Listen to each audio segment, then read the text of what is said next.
Well, hello there folks, and welcome back to the Whiskey Friend with me, Alan.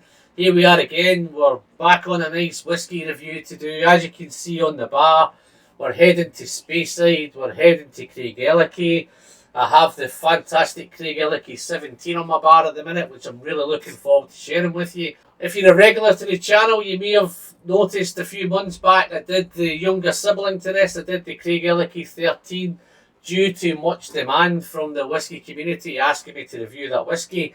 I managed to pick up the older sibling, the Craigellachie 17. I managed to find it on an offer, so I'm really looking forward to that. I'm loving to share this one with you. I've poured it roughly about an hour ago.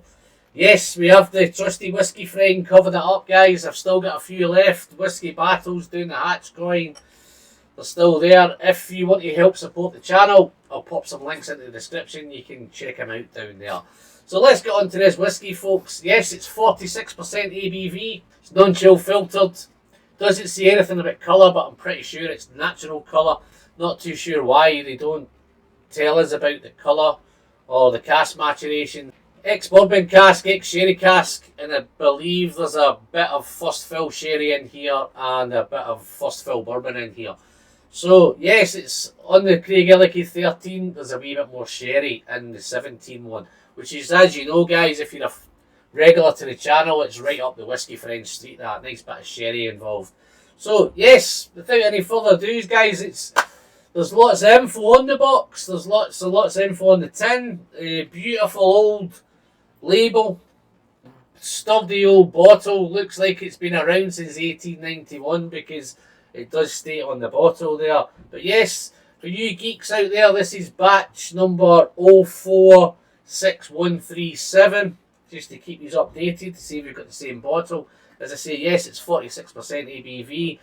The warm tubs again is used in this one, which I think was fantastic. He gave us that, the 13, it gave us that nice oily thick mouthfeel, so I'm looking to the same in this. The difference with this one, it's got a different mash tun as well. It's a Steinecker mash tun, which is a little bit shallower, holds less water. The grain's a little bit finer, so it's less diluted. So hopefully it's giving us that nice, lovely malty character. But we'll find out. So let's nose it, guys. Let's get in amongst it and see what's going on the nose.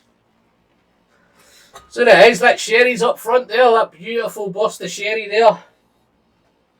Fruity, typical Speyside fruitiness. I was going to say it's fresh, but this is a little bit of, there's a little dirty note getting in here. It's lovely and malty as well, folks, so malty. It's a little bit dirty, a little bit dusty, a little bit funky.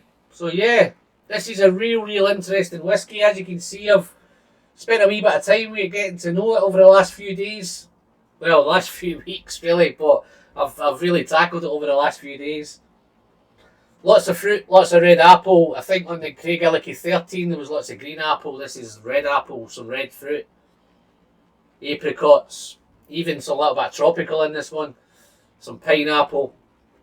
But it's a kind of cooked pineapple, stewed pineapple, kind of grilled pineapple. It's a little bit of a polish, maybe adhesive note going on there, a little maybe furniture polish, a little bit adhesive. But lots of red fruit, lots of tropical fruit. It's a little bit spicy, tarty. That maltiness is giving a little kind of tart note. I think mixed with the red fruits. Yeah, it's definitely tarty, malty, biscuity. Real nice to see. Yes, it's 17 years old, folks. They don't give a lot of information about cask influences and just a little. I've picked up a few bits and bobs as I've researched along the way. But you really have to dig deep to find those bits of information. Wow. But yeah, the nose is lovely. Maybe a little bit of hint of a little bit of wood note there as well. Maybe even a little bit of barrel char. Maybe kind of there's a real tiny little hint of smoke in the background. Not too sure where it's coming from, but I think it may be the casks maybe. But yeah, red fruit, tarty, spicy, tropical. Red fruit, lots of stuff going on, guys. So we know it's not all about the nose, so we're going to dive deep, we're going to dig into it and have a little sip, a little taste of it. Going to send it down the hatch responsibly, folks. Cheers.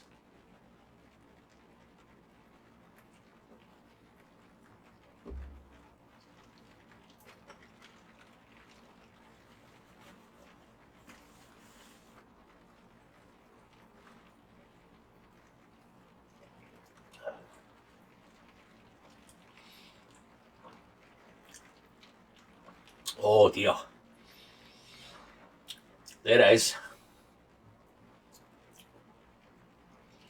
It's thick, it's oily. I said it was a little bit dirty on the nose, but it gets much dirtier on the palate. It's dirty, lovely spicy intensity. See, it's oily. It's a little bit salty. It's a little bit chewy. Wow, this is a whiskey. This is going to get you thinking. This is going to get your senses. It's going to waken you up. It's such a complex whiskey. That oak spice is there. It's quite spicy on the palate, spicy on arrival. As it develops, the fruits come through. It's like a fruit compote. Those red apples, that tropical note. But it's full flavoured. Wow. Let's have a second sip.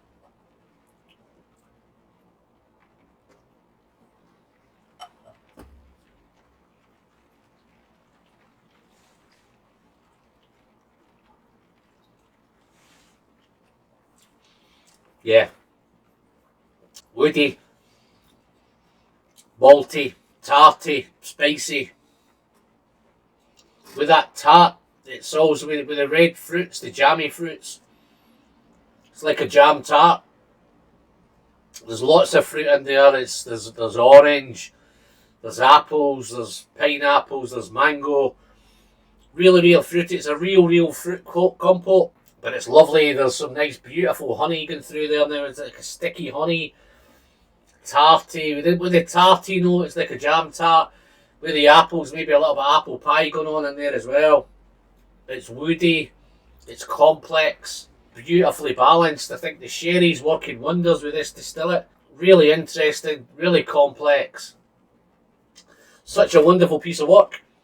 Real nice. In fact, it's that nice, I'm just going to have one last sip just before I conclude this and get going.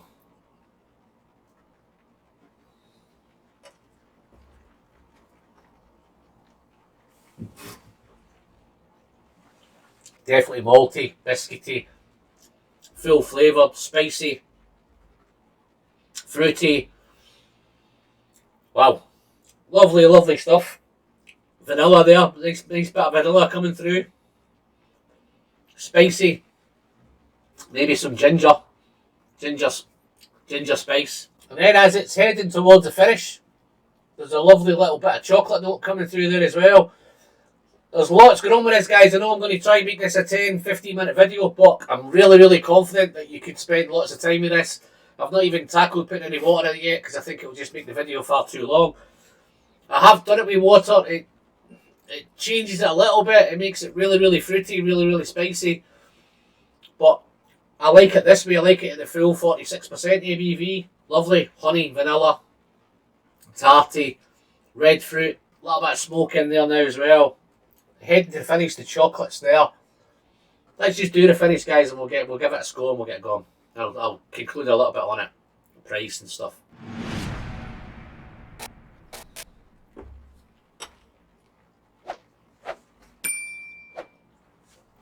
It's a medium to long finish.